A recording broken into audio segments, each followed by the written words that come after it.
So, any suggestions for the kids nowadays on how to better communicate with the different generations, the people around them?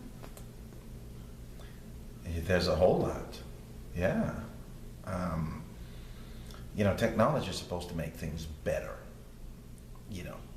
A lot of things have gotten better, but some of the things that didn't get better is the communication between generations. It created gaps because, my mother don't know how to text and tweet and Facebook and all that stuff, but I do, but my kids do it better than me.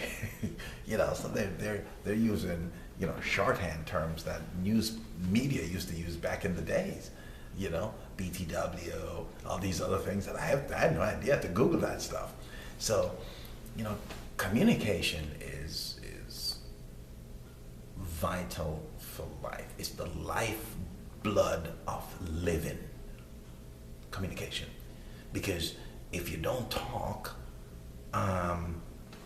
it's funny, if you don't talk, people judge you because they go, you don't talk too much. And if you talk too much, like me, they judge you too. They go, ooh, he can talk. But you know what? It is best to know a lot and talk, but make sure you make sense when you're talking, than to not talk at all. Let me say this again. It is best to know a lot and say something than not to say anything at all. And not saying anything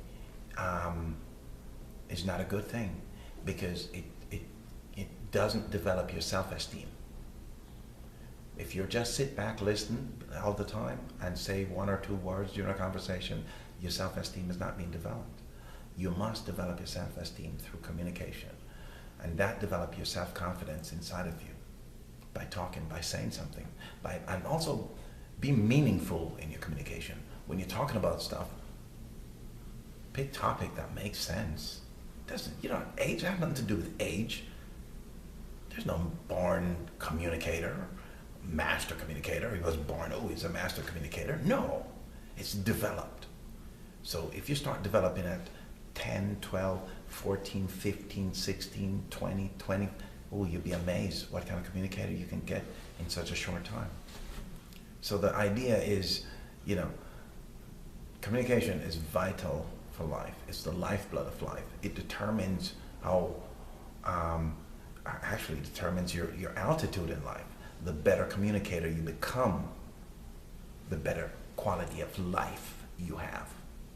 So the whole thing is to work on your communication, become better at it, because it builds confidence, and your quality of life will be rich.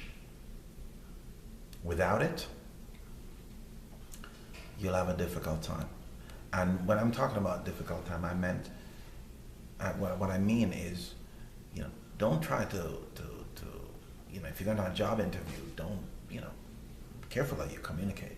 Be wearing jeans and sagging your pants and yo, and all that stuff.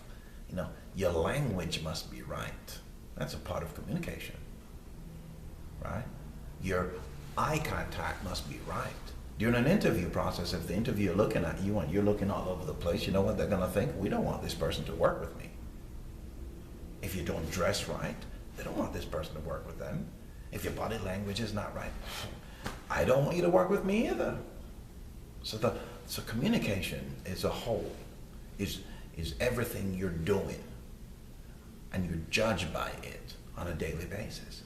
So you have to determine and decide, what do I want my family and my friends and people who don't know me to say about me? Once you determine that, then you'll realize that my communication is vital. I better start working on it, because people judge you by your communication, by your vocabularies. It doesn't have to be extensive. It just got to flow, respectful, and be intelligent. That's it. So communication is important to work on, because it is your life. Without it, that's all I got to say.